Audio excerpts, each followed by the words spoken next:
Welcome to Beyond the Press Release, a production of Gorecom, in which we take the time to speak with small cap executives after they put out important news. And today's news, that's an understatement. It is important. It's big. If you're bullish or a believer in the future of the electric vehicle industry, and we're not talking about just batteries, we're talking about infrastructure, chargers, roadside assistance, the massive infrastructure that's going to have to take place by 2030, 2035 in order to get electric vehicles really rolling, then you are going to love this conversation with Marshall Gunter, the CEO of Datametrex, trades in Canada under DM for our friends in the US, DTMXF, and for our friends in Germany under the stock symbol D4G on Frankfurt. CIOReview has called the company the most promising Canadian tech company for 2022. And why is that? Financial highlights just last year, year ended just under $50 million in record revenue, up just under 300%. Record adjusted EBITDA, $15 million, up 1,800%. Net earnings, $9 million, up just under 300%. They're hitting it out of the park. Q1 had similar fantastic results. They've got multiple divisions. Most companies would be jealous and would just want to have one of these. But today we're going to hop straight to the EV, artificial intelligence charging division. We'll get Marshall to give us the official name, because the press release we're talking about, Datametrex announces acquisition of EV Connect Solutions. It's a $10 million acquisition for essentially, let's call it electric vehicle mobile charging, roadside charging assistance, and there's more to it than that. Marshall, welcome back, my friend. Hi, George. I'm glad to be here today. Hey, and there are a lot of people online who have been waiting for this. You know, we've seen it all over social media. Can't wait for Marshall and George to talk about this. So here we are. Before the details, this is a major acquisition. This isn't small peanuts, $10 million. How excited are you just in general about, and then we'll dive into details about how excited are you about adding this to the Datametrex family? Well, we're super excited at Datametrex to add this to the family. I mean, we've been working on this one for quite some time. And, you know, with a market like EV and the potential that we can combine this with our existing technology, this is a no-brainer for us. No-brainer. And we're in good company here. So, you know, with an acquisition like this, you know, we get the backing and the partnerships with EVAR in Korea, and also, you know, companies like Samsung, Hyundai, Kia, everybody's in this one. So this could not, you know, be a better acquisition for us. Yeah. Great fit. This is not you know, starting off from the ground up with an idea. It's already off and running. Let's talk about, how does this work? So we're talking about mobile charging, roadside charging, roadside assistance. Is this being positioned more like CAA, you know, the Canadian Auto Association, where they help, or is this more Petro-Canada, where you're going to be helping charge people all the way through their journeys? Talk to us about how this is going to work. Well, George, it's not just one or the other. It's a bit of both. So, you know, with EVAR and with this acquisition, we have smart chargers. Like if you already have an electric car and you want to put a smart charger on your wall, they've got one of the most advanced smart chargers on the market, and we're bringing that in. This thing won the Innovation Award at CES this year. Yep. There's mobile EV chargers. Okay. So ranging from like small carts, small portable batteries, all the way up to gigantic trucks, like huge trucks. Think something like a giant U-Haul that you were moving that's full of batteries and chargers and stuff. Plus, not only do we get access to all the equipment and stuff, there's also an app, there's management systems, everything's put in place. I mean, this is a full-fledged company, full-fledged offering. Everything's already in place. Tens of thousands of installed chargers and stuff already. Thousands of users. Thousands and thousands of users already there. Yeah, the whole model is ready to go. This is a business model with all the equipment, all the assets, everything ready to go for Canada. That's right. Whole model is ready to go. So you can, you know, we can service the CAA style stuff, and they're getting smaller. So one of the more interesting things you're talking about with the CAA is you're looking at trucks and stuff that are able to, you know, help people as they're stranded or, you know, they have problems and such. There's going to be fleets of this happening in the next decade, like fleets of it. all kinds of cars are going to get stranded, trucks, et cetera. But it's not just cars and trucks. We're talking about, Canada, Europe, everybody is moving to a fully electric infrastructure. Yeah, drones, So autonomous flying vehicles, that's right. autonomous taxis, right? Delivery services. I don't know Delivery if anybody services, saw right? the Amazon blimp that drops drones out the top. All of this is EV. Every bit of it is chargers. Every bit of it is batteries. And we're glad to be right in the middle of the mix now. So the market estimations are somewhere north of $150 billion worldwide. And this, like I said, it's not just CAA. That's how it starts. That's obviously how it starts, because there's not enough EV on the road right now to just say, okay, we're going to drop, I don't know, EV gas stations every 5 feet, right? That's the big chicken egg problem that the whole electric vehicle industry is having. Guys like me, I've got what's called range anxiety. And I noticed you use that in the press release as well, which is, all right, I don't want to buy a Tesla or whatever the case may be. And then I got to look for, even though your technology helps with that, I got to look for places to go charge up. So you've got a little bit of hesitancy on both sides. So the roadside assistance part, it really helps fill a gap there until the infrastructure is all set up, which is a massive undertaking on its own. Yeah, absolutely. And that's one of the neat things that you mentioned about range anxiety. And that's one of the key pieces in this, is we're able to put in some of our predictive analytics and stuff and augment what's already there. So this is a case, and we've been working on this for a while. We put out a press release months ago about us working on a pilot project with EV, and now it's coming to fruition. It worked well enough that here we are, and we're going to be bringing all of this into Canada as the exclusive provider. But as I was saying, this plugs right in with a lot of our predictive analytics and a lot of our AI to solve those range anxiety problems. So, while it does start off exactly like what you're talking about, CAA, and whether that's just for individuals, but not just individuals, right? You're talking corporations need these things. The fleets that are out there now, we're talking, the different car dealerships, everybody needs these things right now. And the demand is getting bigger very quickly. So that's how it starts. I mean, demand is big right now. It's just growing. Right. And, Canada, not so much the US, but Canada, Europe, a lot of the East Asian countries, they're even going so far as talking about taking gas, fossil fuel cars off the road in the next decade or so, right? It took 100 years to put in the infrastructure we have in place right now. 100 years to put it in, or a little more, give or take, when you say the car was invented. That's what we've got: roads, gas stations, and people. That's all and infrastructure to get the gas to the gas stations, all these trucks, trucks, all pipelines, of that. drills, ExxonMobil, BP oil, Saudi Aramco.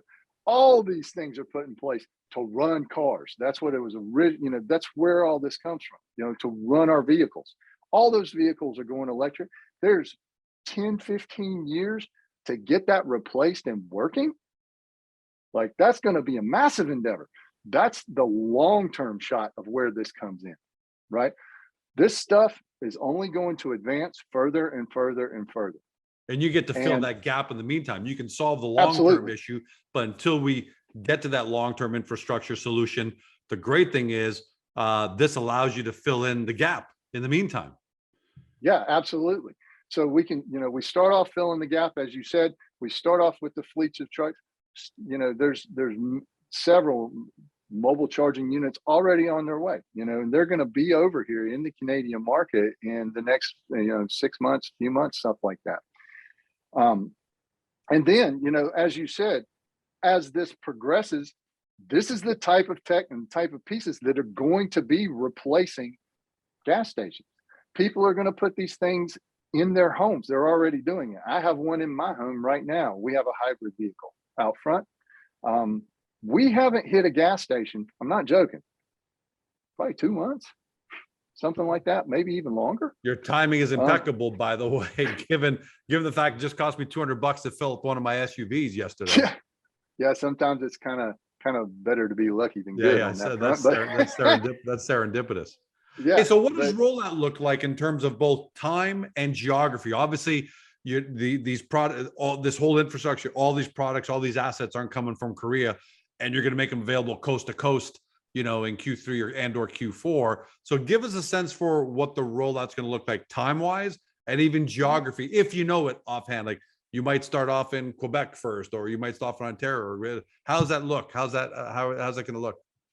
So we're going to start off in the areas that we're already firmly entrenched in the Canadian market. So we're going to be looking at the bigger ones first. Now, we haven't decided exactly which individual market where this is going to roll out just yet, but that will be very soon. But we are looking at the larger markets, the Torontos, Montreal, Vancouver, and we're already well entrenched in those. And then we're going to be moving it out as fast as possible from there.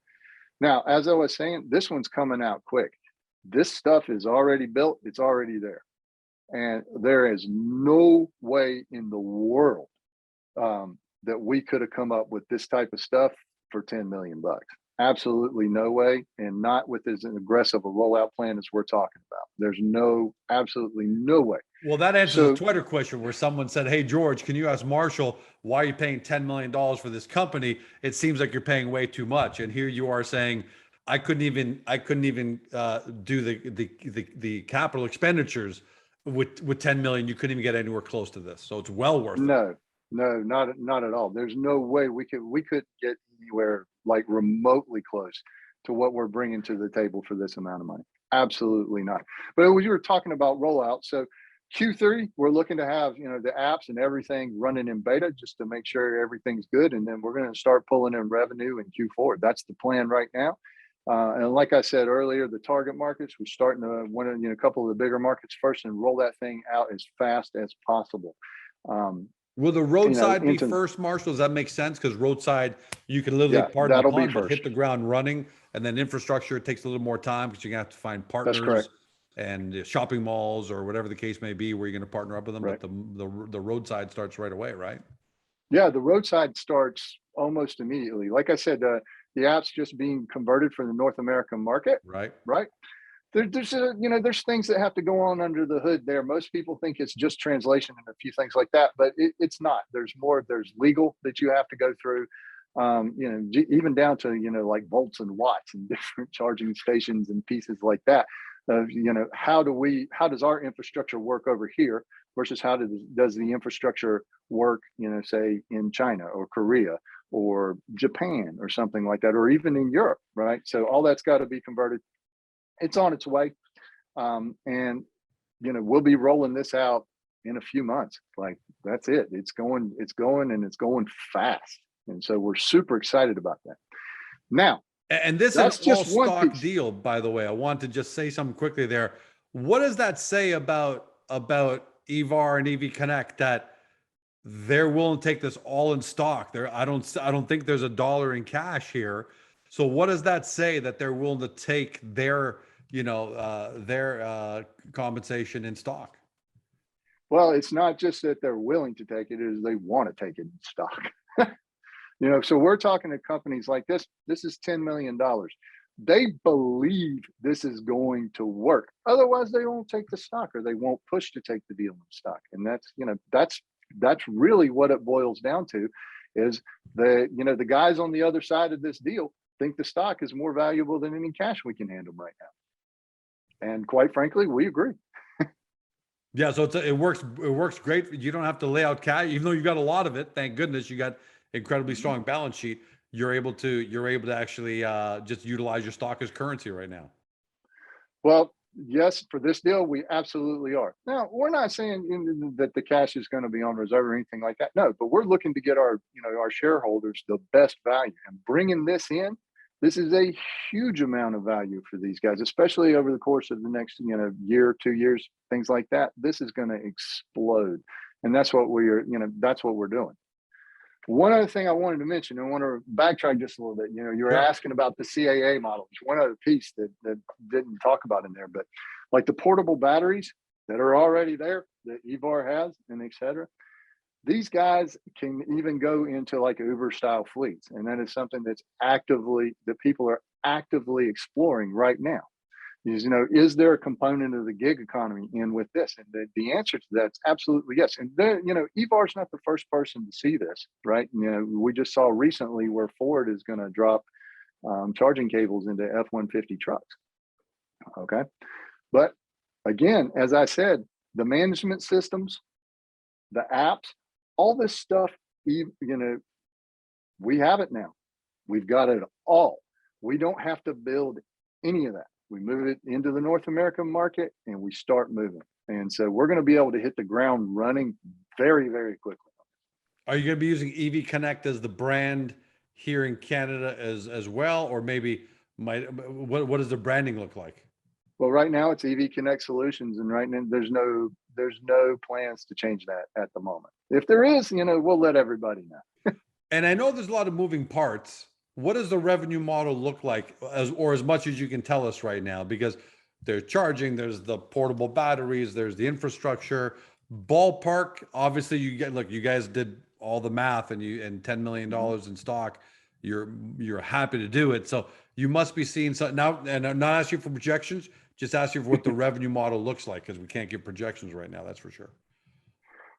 So the initial revenue is, as you said, we're talking about CAA charging, things like that, putting some infrastructure in place, individual chargers, putting fleets on the road, setting up assistance, but not just with individuals. The app's going to be available to the general public. Like, they will be able to go download the app, punch it up, and work with our solutions to keep their cars charged, to reduce the range anxiety like you're talking about, et cetera.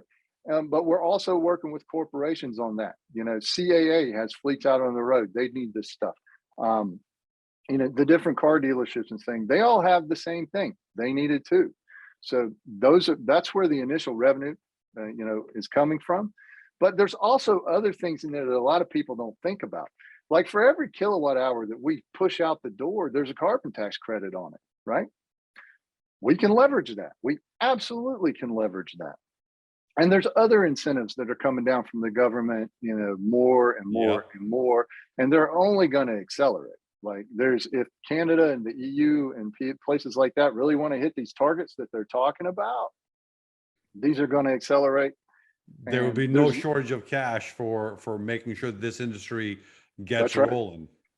And you're already seeing it like roll out in some of the larger countries. Like, the Biden administration's already talking about, public money for this type of infrastructure and stuff. And like I said, we're getting in there first, and we're getting in there fast. And that's the idea. How do you get the word out to, hey, here's George, he drives a Tesla, and I run out of juice literally somewhere in the country or whatever, inside the city. How do I even find EV Connect? Am I going to find you because you're going to create relationships with all the dealerships, and the dealerships are going to do the work, maybe create partnerships with EV Connect? Or are you going to is it going to be a bit of a ground war where you're going to have to do digital marketing and all that to make sure George and Mary and John all know that EV Connect exists for the roadside assistance side anyways? Well, we're looking at doing some partnerships, as I said, and we're also looking at doing the individual model. Like I said, those are both there. Like, they already exist, and we're bringing them in. So, for the individual, you'll be able to get your app on iOS, Android, et cetera. And, we fully plan on making sure that people know about this, right? We're in the press now. We're going to be, in the press doing that soon, but we also hope to leverage those partnerships like what you're talking about. So, there's some incredible backers in here, some people that are in this, like I said earlier, the likes of Samsung, Hyundai, and such. We're hoping to work with both people on the ground in Canada and our partners abroad to make sure that awareness level is there. And that, when people do need assistance or they're associating charging with something, that EV Connect Solutions is the one that comes to the top of the list. And so, that's exactly how it's going to roll. What do you say to investors who say that in an all stock deal, 66.66 million shares, ... that this is too dilutive? Well, I would say that, it's a little bit of dilution, but it's 100,000, 10% worth it.